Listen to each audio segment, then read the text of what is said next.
जनशलाकया चक्षुरुन्मिलितं येन तस्मै श्रीगुरवे नमः। वंशाकल्पतरुभ्यश्च कृपासिन्धुभ्यैव पावनेभ्यो वैष्णवेभ्यो नमो महावीराय कृष्ण प्रेमप्रदायते कृष्णाय कृष्ण चैतन्य नाम्ने गौरक्षसे। हे कृष्ण करुणा सिंधो दीनबंधो जगत्पते गोपेश गोपिका कांत राधा कांत नमस्तुते। तप्त कांचन गौरांगी राधे वृंदावनेश्वरी विस्मांसुते देवी प्रणमामि हरिप्रिये। आदेवी काकु भरतगतयास्ते वाचा जाते निपत्ततो विदंडवतं भटारति अस्या प्रसादमुदस्य जनस्य कृत्वा गन्धर्विके तव गणे गणनं विद्धि अंगश्यामलिं छटाभिरवितो मन्दे कृतेन्दीकरम् जड्डञ्जागदरोति संविदधतं पट्टम्बरस्य श्रिया वृन्दारण्यनिवासिनं लीलशब्दामाविनामोदरम् राधास्कन्दनिवेशितो जलभुजं ध्यायेन् दामोदरम् भक्त्याविहीनापराधलब्धे चित्तस्य कामादितरङ्गमध्ये पितामहीं त्वां शरणं प्रपन्ना वन्दे नमस्ते चरणारविन्दम्। गुरवे गौरचन्द्राय राधिकायै तदालये कृष्णाय कृष्णभक्ताय सर्वभक्ताय नमो नमः।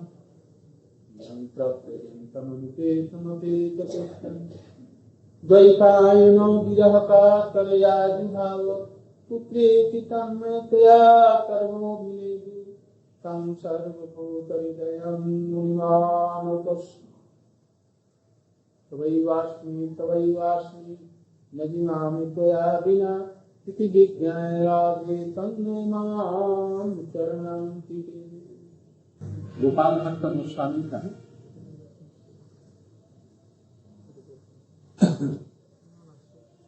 जयदेव गोस्वामी, गोपाल भट्ट गोस्वामी और रामचंद्र कविराज तीनों का आविर्भाव या तिरोभाव तिथि कल थी और शायद कल नरहरि प्रभु आविर्भाव तिरोभाव।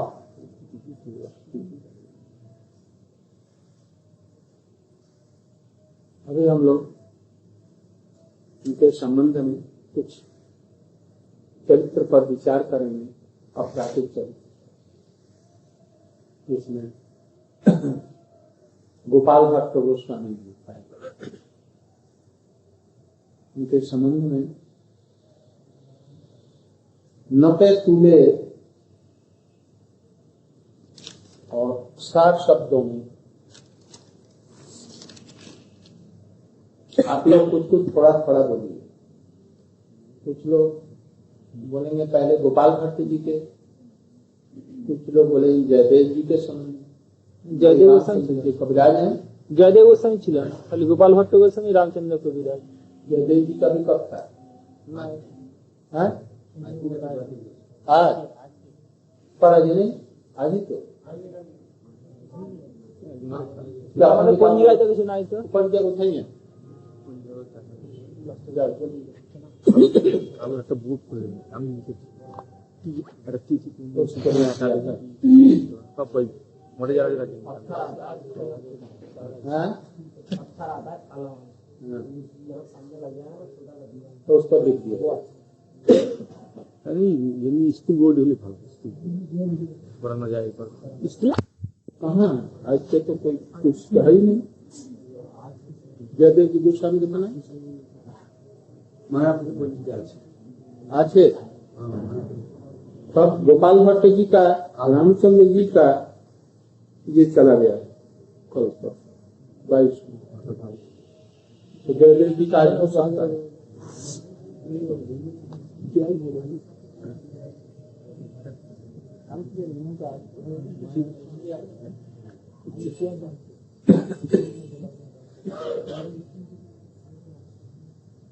सारा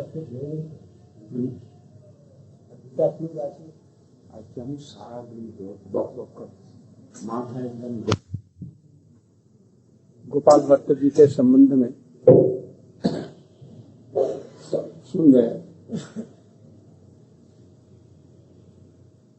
जैसे कि पूर्व वक्ता ने बतलाया, दक्षिण देश में श्रीरंगम में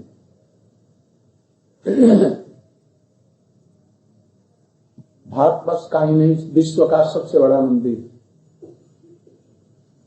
उसमें 7 प्रकोष्ठ हैं और 7 में 7 नगरी बसी हुई। और ये मंदिर विभीषण के द्वारा प्रतिष्ठित है, उससे भी पहले का है। वहीं पर विभीषण एक बार आ रहे थे तो उनके रथ के चक्के से एक आदमी की मृत्यु हो गई या घायल हो गई। बस उन्होंने विभीषण को वहीं पर पकड़ रखा। वाल्मीकि रामायण के अनुसार पकड़ रखा। फिर उन्होंने भगवान राम को पुकारा तो रामचंद्र जी जाकर के बोले, जैसे ये मेरे सेवक की जो त्रुटि हुई है ये मेरी त्रुटि है, इसलिए आप भक्त लोग हमें क्षमा करें या दंड दें तो मुझे दें, ये हमारा आश्रित है, इसलिए आप लोग इसको छोड़ दें, अथवा दंड देना तो इसको छोड़ करके हमें दंड। सब लोग रामचंद्र जी के वचनों से मुक्त हो गए और उनको छोड़ दिया। तब से विभीषण प्रतिदिन वहां के दर्शन के लिए आते जाते। इसलिए ये सतयुग से त्रेता युग से ही ये मंदिर प्रसिद्ध है। पीछे से रामानुजी इत्यादि ने इसको बहुत बड़ा विशाल बनाया और ये विश्व का सबसे बड़ा मंदिर। यहीं पर चैतन्य महाप्रभु जी संन्यास लेने के बाद जा रहे थे, दक्षिण देश में भ्रमण कर रहे थे। उसी समय में ये राय रामानंद जी से मिलने के बाद दक्षिण में और नीचे गए और वहीं पर महाप्रभु जी से इनकी भेंट हुई। उस समय आषाढ़ का महीना था, चातुर्मास, आषाढ़ मास अभी आरंभ होने वाला था। तो ये मंदिर में दर्शन कर रहे थे। इनके रूप गुण और दिव्यता को देख करके ये तीनों भाई जो भक्त थे, ये लक्ष्मी नारायण के उपासक, उन्होंने भिक्षा के लिए निमंत्रण किया अपने घर और बोले, जैसे सन्यासी लोग तो 4 महीने इधर उधर जाते नहीं है, इसलिए आप 4 महीने हमारे घर में रह करके भिक्षा लेंगे और श्रीरंगम जी का दर्शन करेंगे और हरि कथा यहाँ होती है, आप सुनेंगे। महाप्रभु जी ने कहा, ये ओम वस्तु ऐसा ही हो। इसलिए महाप्रभु उन्हीं के घर में रह गए और वहीं से रोज श्रीरंगम का दर्शन करने आते। वहां पर जहां महाप्रभु रहते हैं हरि कथा होगी ही। तो ये लोग लक्ष्मी नारायण के उपासक, उनसे इन्होंने महाप्रभु जी ने पूछा ऐसे ही हरि कथा के माध्यम से। लक्ष्मी जी बड़ी पतिव्रता है और नारायण की अर्धांगिनी और बड़ी पतिव्रता है, तो वो क्यों छोड़ करके नारायण को और किसी की सेवा करने जाते हैं? तो उनका पतिव्रत धर्म रहा कहाँ? उन्होंने कहा जी कहाँ ऐसा लिखा? उन्होंने कहा कि कस्यानुभावो अश्वन देव विद्म रेणो स्पर्शाधिकार श्री ललना आचार्य तपो विहाय कामान नारायण सेवान। विहाय माने कामान माने क्या है? नारायण की सेवा को प्रत्याग करती और ये कृष्ण की सेवा करने के लिए तपस्या करती है, किंतु पाया नहीं। विहाय कामान छोड़ करके हितव्रता बहुत दिनों तक तपस्या का आचरण किया, किंतु ये नहीं लिखा जैसे उनको मिल ही गए, मिली नहीं। तब फिर उनका पातिव्रत धर्म रहा था। उन्होंने श्रीमद् भागवत के श्लोक को देखकर कहा ठीक है। तब वो महाप्रभु जी के प्रश्नों का उत्तर ठीक नहीं दे सके तो महाप्रभु जी ने कहा कि कृष्ण और श्रीश कृष्ण स्वरूपयो सिद्धांत अभेदे अपि श्रीश कृष्ण स्वरूपयो रसेन उत्कृष्यते कृष्ण रूपमेशा रस स्थिति। रस की स्थिति ऐसी ही है ये कृष्ण और श्रीश, श्रीश माने लक्ष्मी जी के पति नारायण, कोई अंतर नहीं है, दोनों एक ही तत्व है। राम, कृष्ण, नृसिंह, वामन, नारायण, ये सब कोई अलग तत्व नहीं, एक कृष्ण ही तत्व के ये विभिन्न प्रकाश है। कृष्ण को ही उपासना के तारतम्य से विभिन्न रूपों में हम इसको दर्शन करते हैं। इसलिए यदि लक्ष्मी जी कृष्ण नारायण को छोड़ करके यदि कृष्ण के प्रति लुप्त हो गई है तो उनका पातिव्रत्य धर्म नष्ट नहीं होगा। ये कृष्ण की विशेष चार माधुर्यों का ये विशेष महात्मा है कि लक्ष्मी क्या, लक्ष्मी से भी ऊपर और जो जितना देवियां हैं या उनसे नीचे नलिन गंध रुचो कुतो अन्य, अतः भगवान के जितने अवतार देवलोक में हुए हैं उनकी भी पत्नियां गंधर्वों की सब लोग मुग्ध हो जाते हैं। ये कोई दोष नहीं है, ये कृष्ण की रूप की रस की यही स्थिति है। इस तरह से 4 महीने में उनका एकदम भाव बदल गया। जो प्रबोधानंद सरस्वती जी बचपन का ही उनका नाम, और विद्वान होने के नाते उनको विद्वानों ने सरस्वती की उपाधि दी। कविता में तो ऐसे पारंगत जैसे जयदेव जी हैं ना, ऐसे अनुप्रास अलंकार सब समय खेलते रहते हैं उनकी कविताओं में। कृष्ण भी उनको सुनने के लिए ललकते हैं। प्रबोधानंद सरस्वती जी, वो प्रबोधानंद सरस्वती जी, श्रीमल्ल भट्ट और वेंकट भट्ट तीनों, और उनके भ्रातृपुत्र या उनके वैकुंठ भट्ट के पुत्र, ये एकदम सभी लोग उनके वशीभूत होकर के और कृष्ण प्रेम में दीक्षित हुए और भी गोपी भाव से दीक्षित हुए। उनके प्रति ऐसे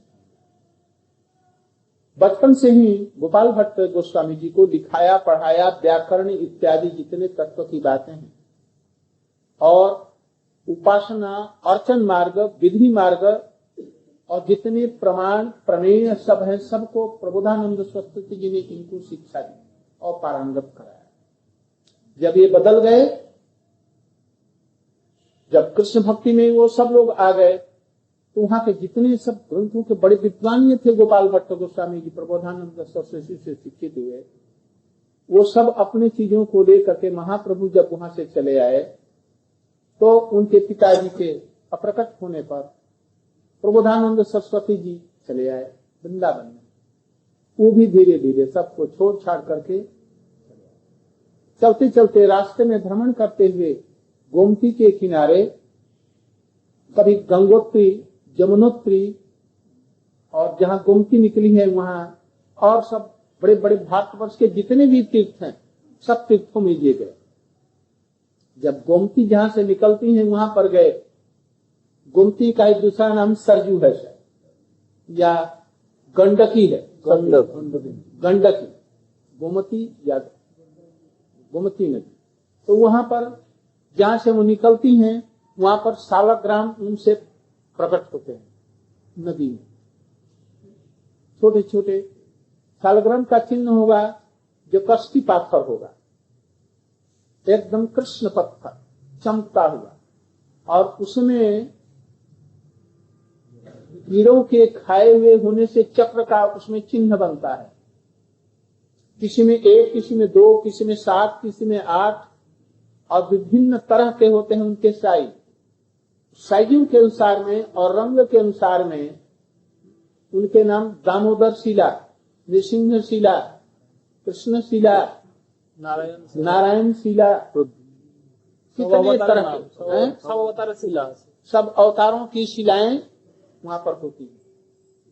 किसी किसी में जिसमें कि चिन्ह होता है उसमें स्वर्ण अपने आप भरा रहता है, ये उनका प्रधान लक्षण है।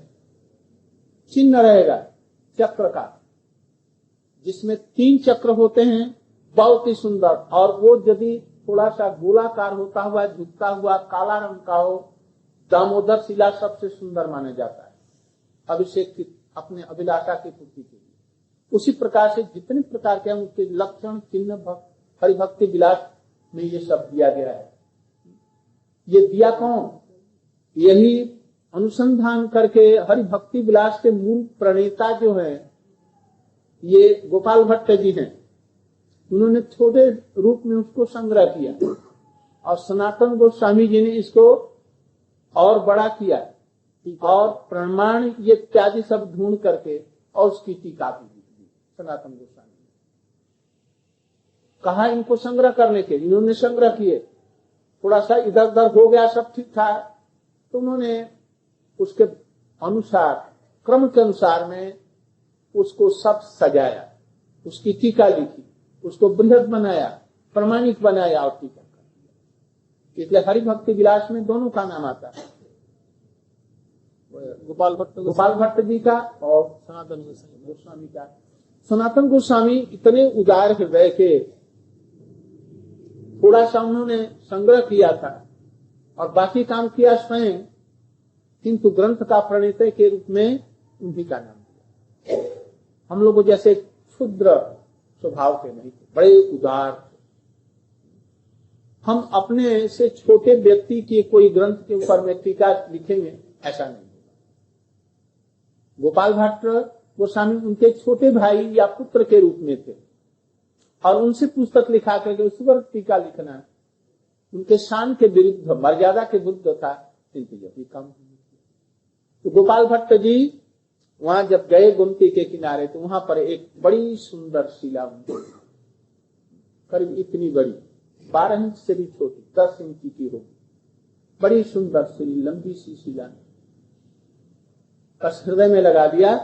और समस्त तीर्थों में घूमते घूमते जब अंत हो करके जब वृंदावन में आए, तब रूप सनातन से मिले और वहीं पास ही में उस स्थान पर जहाँ आज राधा रमन जी हैं, वन जंगल था, वहां पर उनको स्थान दिया। वो रह करके भजन करते थे और अपने शालग्राम की सेवा करते थे। एक दिन उनके अंदर में भावना उठी कि सभी लोग अपने ठाकुर जी की सेवा करते हैं और उनको श्रृंगार करते हैं और उनको झूले पर झुलाते हैं, हम भी ठाकुर जी को ऐसा ही करें। किंतु देखा जैसे उनके तो हाथ हैं नहीं पैर हैं, तो वैसे, किंतु उनको पूर्ण विश्वास है कि यही कृष्ण है, यही राधा रमन है, इसी भावना से सेवा करते। शालग्राम शिला में और गिरिराज की शिला में और गोमती की शिला आती है द्वारका से, इन तीनों में किसी की सेवा की जा सकती। तब शालग्राम में और गिरिराज जी में देखा जाता है कि राधा कृष्ण दोनों की उपासना अधिक रूप में करते हैं और गोमती वाले में नारायण की या द्वारकाधीश की सेवा हो।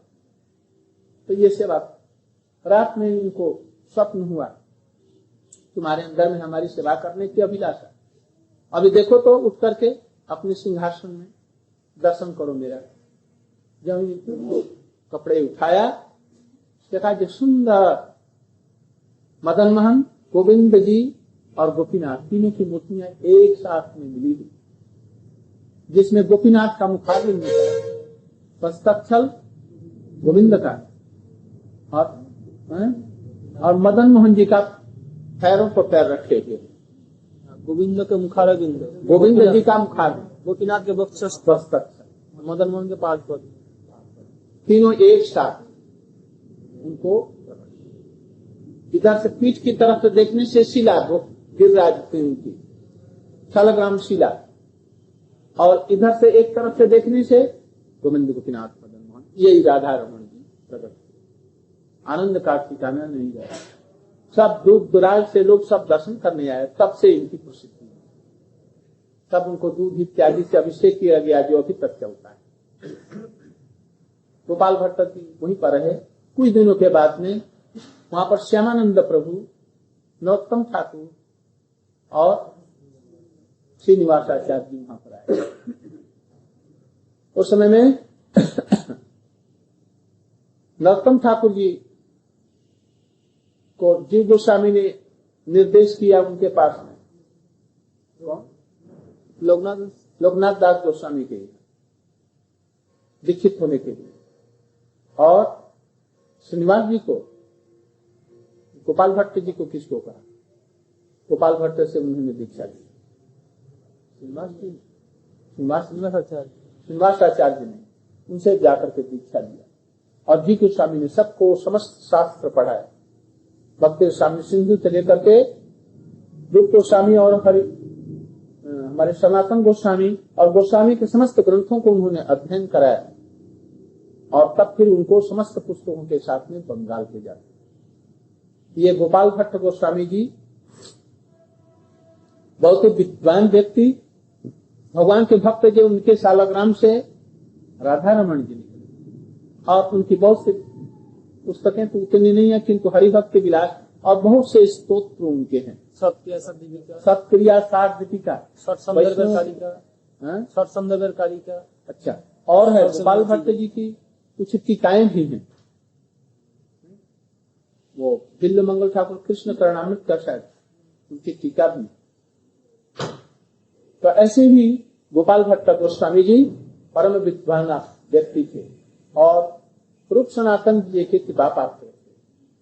महाप्रभु जी ने निर्देश दिया था जब वृंदावन में जाना तो यहीं पर आज नहीं, उस दिन कृष्ण रामचंद्र कविराज और किसका आज ये जयदेव है, आज तो जयदेव है।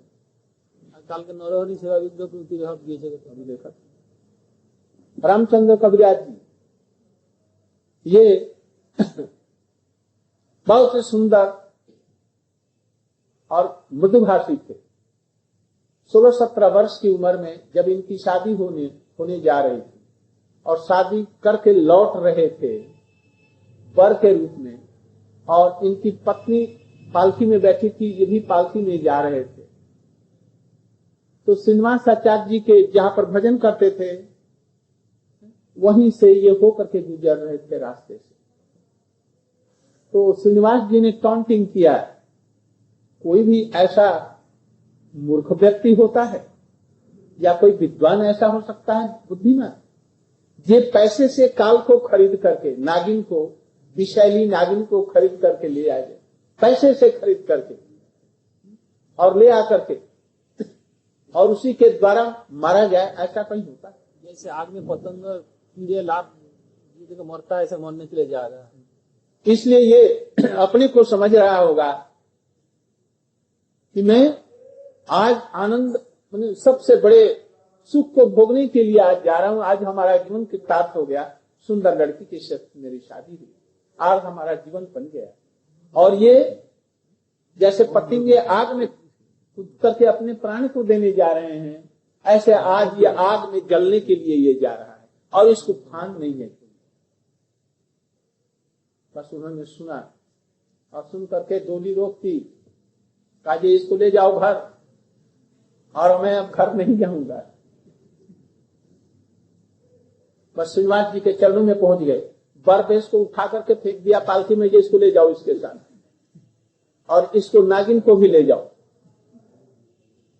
अब वो तो डकर डकर करके रोने लगी और ये बेचारे गए नहीं। थोड़े दिन के बाद में श्रीनिवास जी के संग में रहे और उनकी शिक्षा का ऐसा फल हुआ। और नरोत्तम ठाकुर जी वहां आते जाते थे। नरोत्तम ठाकुर जी से बड़ी मित्रता हुई, प्राण के बंधु हो गए। इसलिए नरोत्तम ठाकुर ने उनके संबंध में क्या लिखा है? रामचंद्र संग मांगे नरोत्तम दास। प्रार्थना करें श्रीनिवास जी से, आप मेरे शिक्षा गुरु हैं, गुरु भाई हैं एक तरह से। तो ये रामचंद्र जी और श्रीनिवास जी और ये सम रैंक के हैं, किंतु श्रीनिवास जी थे वो कुछ अधिक उम्र में थे। और विद्वान ऐसे जो भागवत पाठ करें ना, तो राधा कृष्ण टकटकी लगा करके सुनने के लिए बैठ जाएं। जैसे कि वो हमारे सूरदास जी बिना बजा रहे हैं, अंधे सूरदास, और कृष्ण मानो ऐसे सुन रहे हो। ऐसे जब ये प्रवचन करते थे भागवत के ऊपर में, तो राधा कृष्ण दोनों सुनने के लिए वहां पर पहुंच जाते, पधार जाते। और श्रोताओं में से ऐसा कोई व्यक्ति नहीं जो कि प्रेम से पिघल करके द्रवित नहीं हो जाता। ऐसे सुंदर पाठ, सिद्धांत विधि, संस्कृत के विद्वान और राग रागिनी के आचार्य, इन तीनों ने नरोत्तम ठाकुर, श्रीनिवास आचार्य और श्यामानंद प्रभु। एक गड़ान हाटी राग, एक नरोत्तम ठाकुर गौरान हाटी और इन दोनों का एक एक श्यामानंद प्रभु रेनेटी रेनेटी मनोहर शाही और मनोहर शाही। 3 तरह के सुर नए नए निकले। पहले ध्रुपद हमार अवरोह के साथ में ये सब चलता था। इन लोगों ने उसको सरल और मधुर होकर के महाप्रभु जी का यह प्रेम धन प्रचार करने के लिए अभी नवदीप इत्यादि है, यहाँ पर श्रीनिवास आचार्य का ये सब प्रधान है। और उधर में आसाम मणिपुर में गड़ान हाटी और मनोहर शाही मेदिनीपुर और इधर में जगन्नाथपुरी इत्यादि क्षेत्रों में उड़ीसा में वो सब श्यामानंद प्रभु जी के ये सब में प्रचलित है। तीनों अद्भुत। तो ये इनको जिन दोनों से उम्र में अधिक श्रीनिवास जी थे, उनके शिष्य को अपना गुरु भाई मानते हैं। तो उनसे कह रहे हैं जैसे हे श्रीनिवास आचार्य जी, इनका संग मुझे दीजिए जो मैं सब समय इनके साथ रह करके भजन कर सकूं।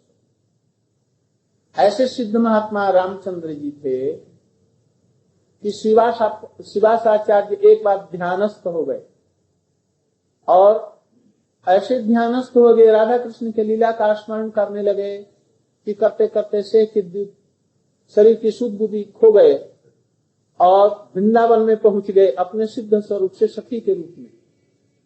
और वहां उनके साथ में सेवा में नियुक्त हो गए। एक दिन हो गया, दूसरा दिन गया, तीसरा, चौथा।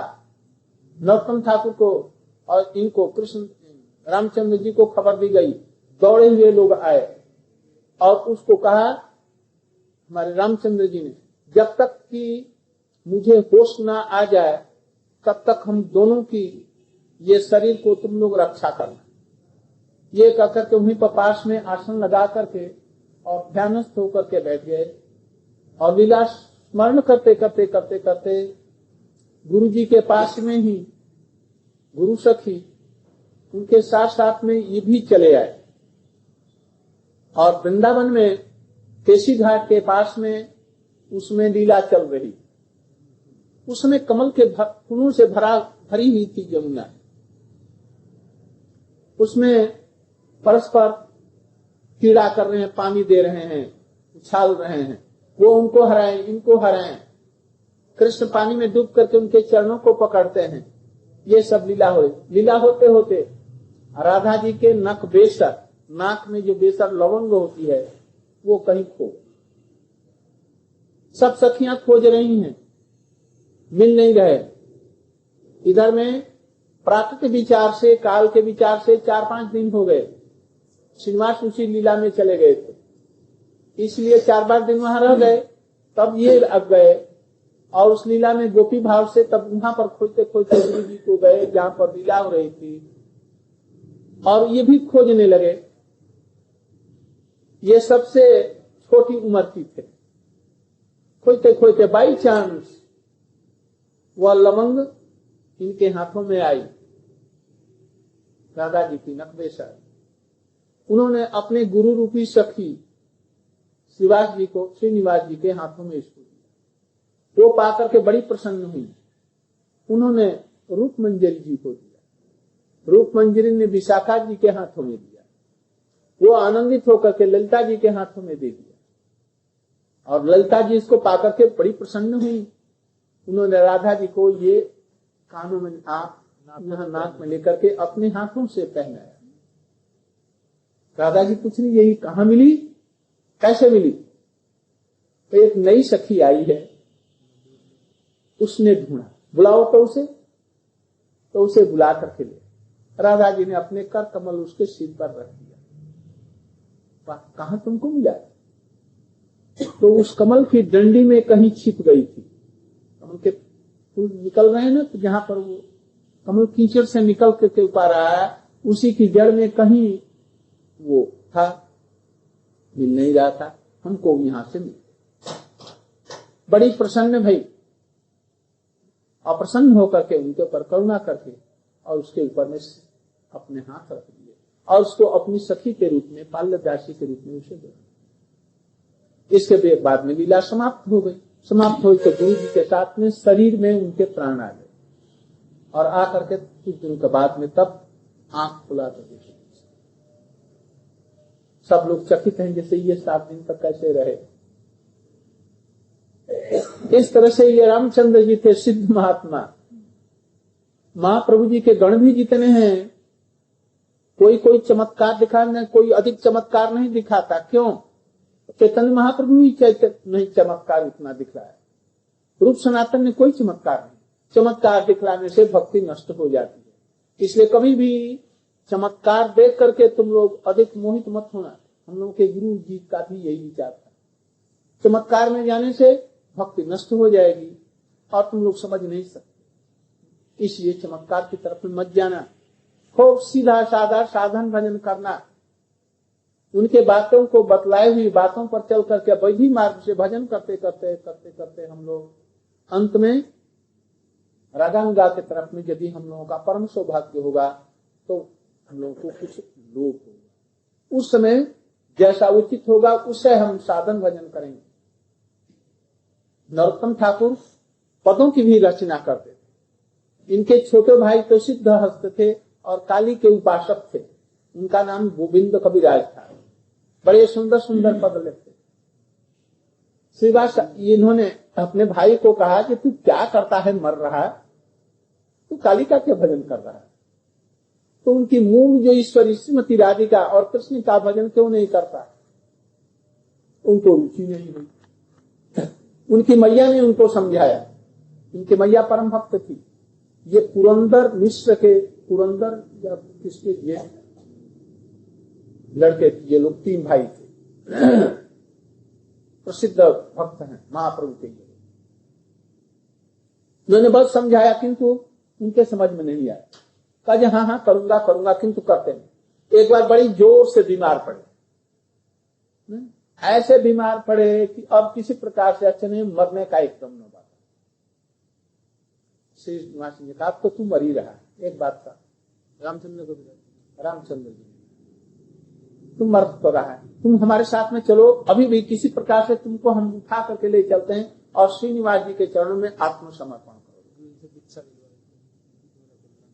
फिर तुम्हारी जैसी इच्छा। दीक्षा के लिए कोई भी वैष्णव जोर नहीं डालते, कभी भी नहीं करते। इच्छा हो तो लेना, ना तो मत लेना।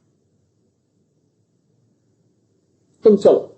उनको ले गए और उनके चरणों में इन्होंने डाल दिया। उनको उनके चरणों में डालते ही उनके मैंने दया से पिघल गए। उसके सिर पर हाथ उन्होंने, अरे तुम बहुत इतना कष्ट भोग रहा है तो जल्दी से ठीक हो जाए, बस इतना कहना था। उसी समय उनको कुछ रिलीफ मालूम और एकदम थोड़े दिन में, 2-1 दिनों में ही एकदम ठीक हो गए। बस उनके चरणों में जाकर के फिर से प्रार्थना करके हरिनाम दीक्षा इत्यादि। और तब से सबसे पहला उन्होंने ये लिखा, भक्त जीवन का पहला, भजहु रे मनसी नंदनंदन अभय चरणार बिंदरे दुर्लभ मानव जन्म सत्संगी तरह शीत आतप बात परिशन ये दिन जागी रे विफल से बिनु कृपण दुर्जन चपल सुफल लवलागी। इसके बाद में ए धन जौवन पुत्र परिजन इच्छे पड़ती तीरे। अरे ये धन जौवन पुत्र परिवार आज एक धूप के समान आया और उस धूप को जाते हुए कितना समय लगता है? क्षण में धूप, पलक में छाया। ऐसे ये जीवन आता और जाता था। स्त्री पुत्र परिवार धन भी आता है और मैल की भांति 1 सेकंड में चला जाता है। बुद्धिमान पुरुष इस पर विश्वास न करेंगे। इसलिए श्रवण कीर्तन स्मरण बंधन पाद सेवन दास्य रे पूजन सखी जन आत्मनिवेदन गोविंद दास विलास। ये पद लिखा श्री और ये भेजा गया जीव गोस्वामी के यहाँ।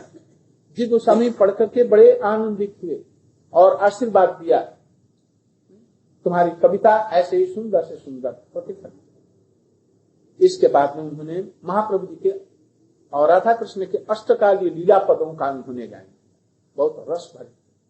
ये रामचंद्र कविराज भी ऐसे पद लिखते थे, बड़े कवि भी थे, भक्त भी थे, रसिक भी थे, सिद्ध महात्मा थे।